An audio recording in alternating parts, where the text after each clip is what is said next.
Il est certain que les savants d'il y a 150 ans, les contemporains de la naissance de l'égyptologie moderne, savaient parfaitement que l'Égypte était une civilisation nègre et négro-africaine.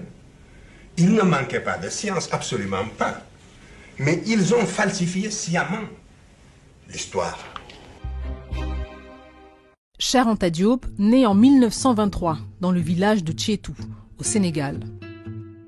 Très tôt, il est envoyé chez un maître coranique, puis à l'école française. Le jeune Cheikh Anta est alors profondément marqué par la vision de l'Afrique qui y est enseignée. En 1946, Cheikh Anta Diop part poursuivre ses études en France, à la Sorbonne.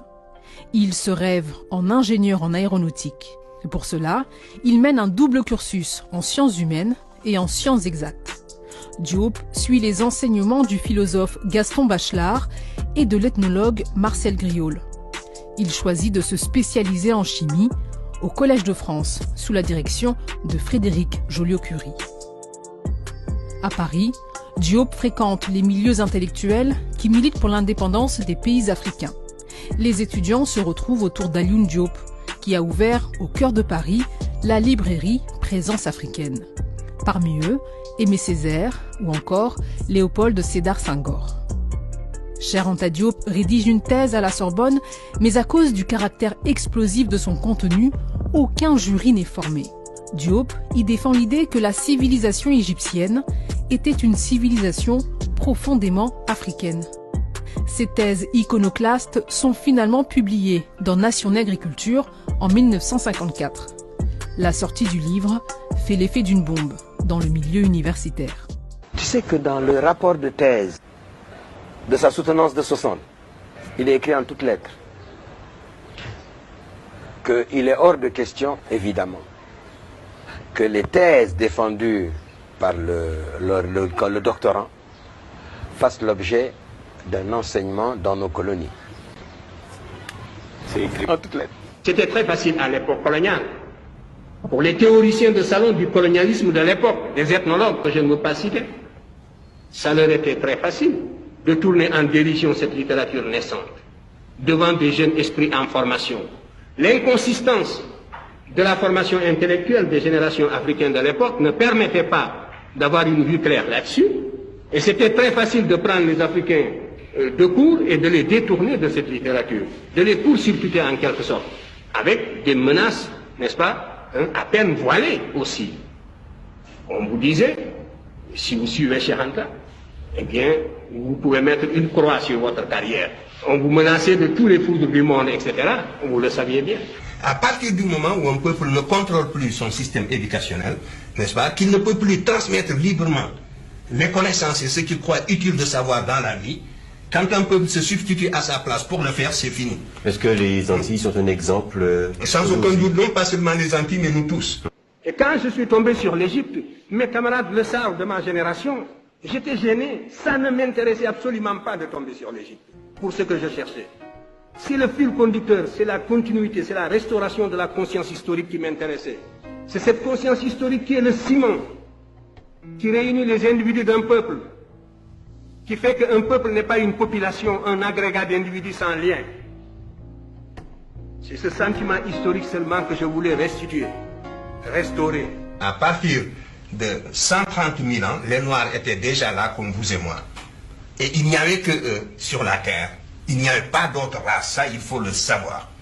Il n'y avait pas sur la terre d'autres formations anthropologiques que des Noirs sur la terre de 130 000 ans à moins 20 000 ans. Je n'ai pas le temps de m'étendre sur les industries préhistoriques comme les industries de l'homme orignacien que je vous montrerai tout à l'heure, qui est le premier habitant de l'Europe et qui était un Noir. Et c'est cet homme qui est resté en Europe pendant 20 000 ans, qui a subi des mutations dans les conditions de la glaciation virmienne, la dernière glaciation qui a duré 100 000 ans. Et c'est au cours de ces mutations que la race blanche va apparaître seulement vers moins 20 000 ans. Ici, vous avez le premier roi de la terre. C'est Narmer qui a unifié la vallée du Nil en 3200. Voyez-le, il n'est ni sémite, ni indo-européen, c'est un nègre caractérisé. Voici Aménophis Ier. C'est un des pharaons les plus énergiques de la 18e dynastie, 1600 avant Jésus-Christ. Et vous ne verrez jamais un blanc représenté avec les traits d'un chef ou d'un dignitaire à cette époque, précisément parce qu'ils étaient au bas de l'échelle. De même que dans l'histoire de l'Europe impériale, vous ne verrez jamais un loup noir représenté avec les traits d'un chef, parce que, entre-temps, la situation politique et sociale s'était renversée.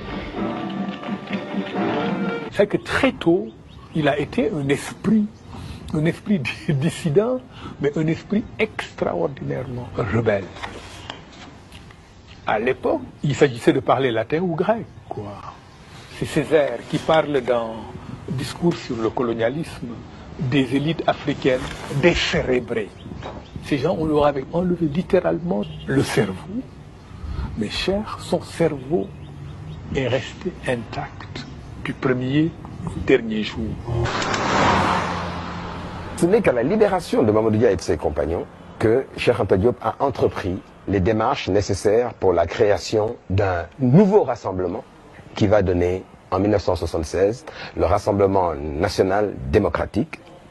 Le président Senghor lui a refusé le récépissé de reconnaissance jusqu'à son départ le 1er janvier 1981.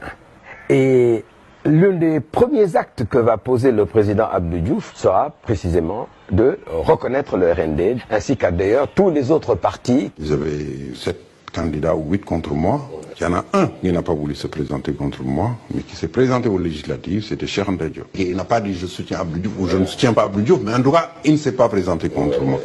Cheikh Anta Diop, Senghor, ce sont les deux visages du Sénégal. Et Cheikh Anta Diop a été une espèce de contre-pouvoir à lui tout seul, en pesant sur la conscience de Senghor. Cheikh Anta Diop le dérangeait certainement plus que les formations politiques marxistes. Mais cela dit, mieux vaut un président qui bataille, même de manière ambiguë sur le terrain linguistique, qu'un président qui fusille ses opposants et les met en prison, quoi, voilà. Après avoir créé un laboratoire de radiocarbone, Diop devient en 1980, après le départ du président Senghor, professeur d'histoire ancienne à l'université de Dakar. Il y enseignera jusqu'à sa mort, le 7 février 1986, à 63 ans. Si réellement l'égalité intellectuelle est tangible, l'Afrique devrait, sur des thèmes controversés, être capable d'accéder à la vérité par sa propre investigation intellectuelle, se maintenir à cette vérité jusqu'à ce que l'humanité sache que l'Afrique ne sera plus frustrée, que les idéologues perdront leur temps parce qu'ils ont rencontré des intelligences égales qui peuvent leur tenir tête sur le plan de la recherche de la vérité. Mais vous êtes persuadés que pour qu'une vérité soit valable et objective, il faut qu'elle sonne blanche. Mais ça, c'est un repli de notre âme qui doit disparaître. Vous serez bien amenés un jour à nous relayer sur le terrain où nous nous situons aujourd'hui. C'est moi qui vous le dis. Ce que nous voulons, ce que nous visons dans votre éducation, c'est de réveiller justement le bâtisseur de nations qui dort en chacun de vous. C'est de réveiller le créateur qui dort en chacun de vous. Par conséquent, il n'y a qu'un seul salut. C'est la connaissance directe. Et aucune paresse ne pourra nous dispenser de cette époque. Il faudra absolument acquérir la connaissance directe. À formation égale, la vérité triomphe. Formez-vous, armez-vous de science jusqu'aux dents, c'est ce que j'ai dit à Obenga. Et arrachez votre patrimoine culturel, quel que soit le domaine d'ailleurs. Ce n'est pas seulement dans le domaine culturel. Et de se maintenir au niveau de cette vérité en prenant des mesures conservatoires jusqu'à ce que tout le monde joue le même jeu, jusqu'à ce que l'on sache que la supériorité est finie. Comment il est mort, cher? Cheikh Anta Diop, si tu veux mon avis, c'est toute l'Afrique qui a perdu encore, qui a raté le coche.